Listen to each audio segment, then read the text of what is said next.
The Wall Street Journal has now put out an expose regarding the obvious cover-up carried out by those closest to President Joe Biden when it came to his mental decline.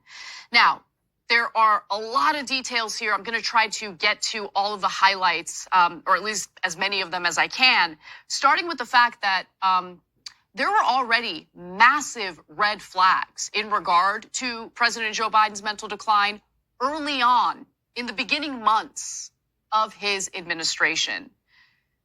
But we didn't hear about that, did we? Until it was way too late. Now, a lot of people like us suspected it, but now we have some confirmation that those closest to him saw it and were concerned about it.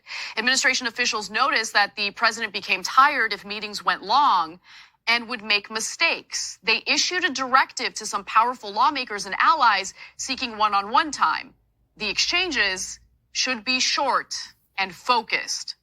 For example, they avoided doing any of these meetings first thing in the morning because that was when Biden was struggling the most. And if the president was having what they were referring to as an off day, meetings would just be canceled altogether.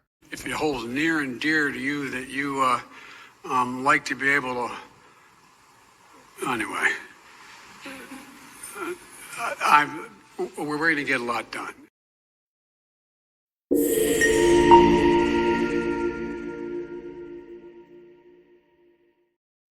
Well, good damn afternoon, Americans.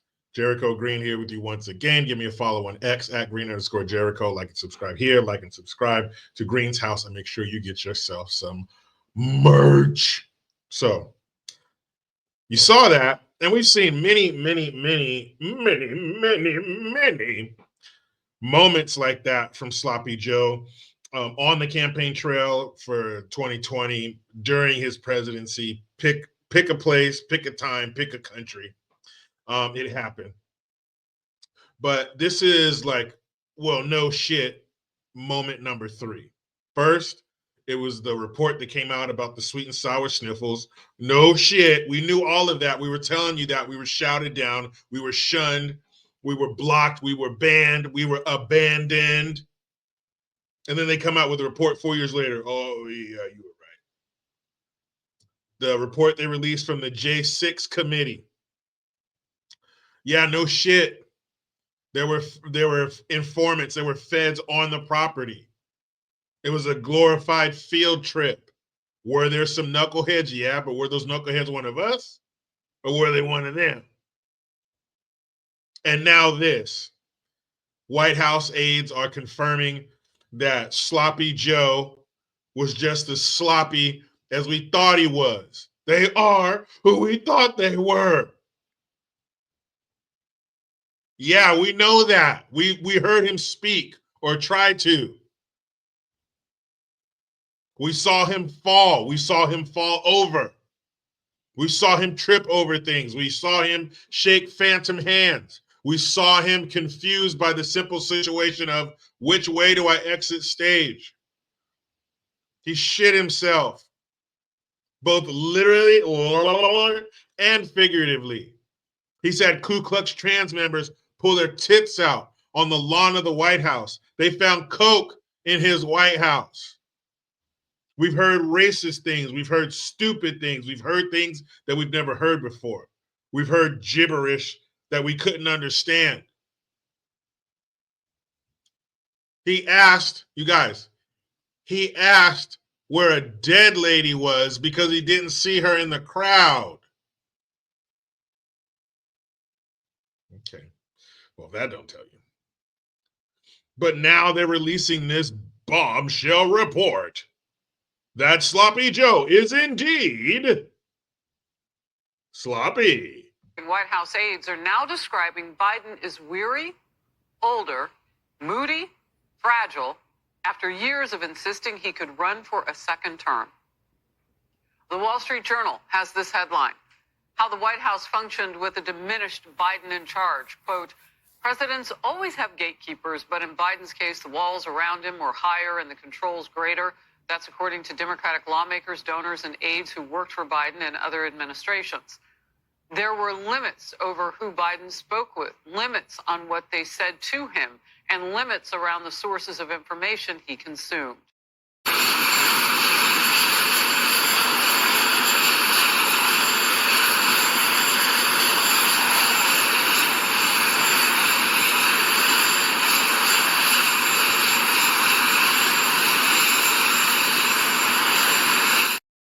Remember those stairs, whooped his ass, knocked him down 3 times. If that were a boxing match, they would have called it.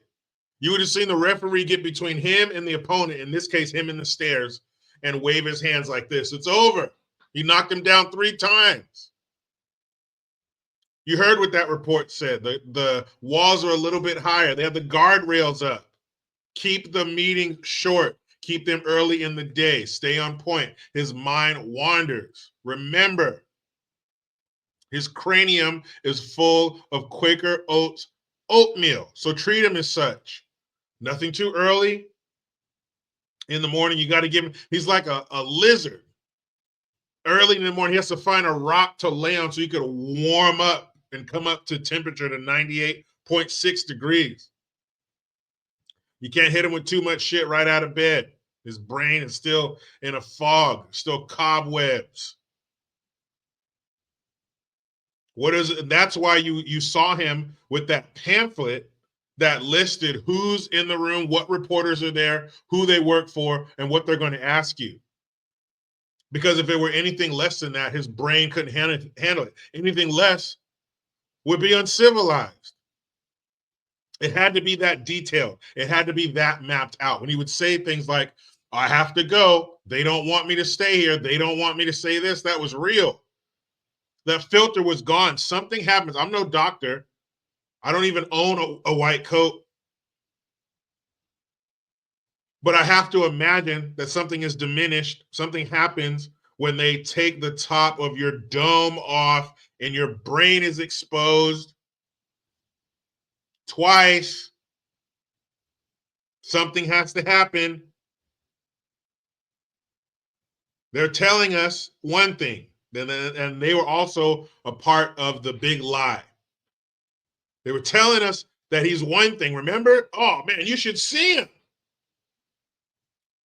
In the White House, he's doing backhand springs. You know, the karate movies where they go down and then they come back up with no hands. You should see him. He's running around the White House in his tracksuit. Morning, Mr. President. He's doing wind sprints and shit on the White House lawn. Well, then how come when we get him, he's all fucked up? How come when we get him, his brain is turned into mush, into porridge? Why is that the sloppy Joe that we see? This is who they tell us he is behind the walls of the White House.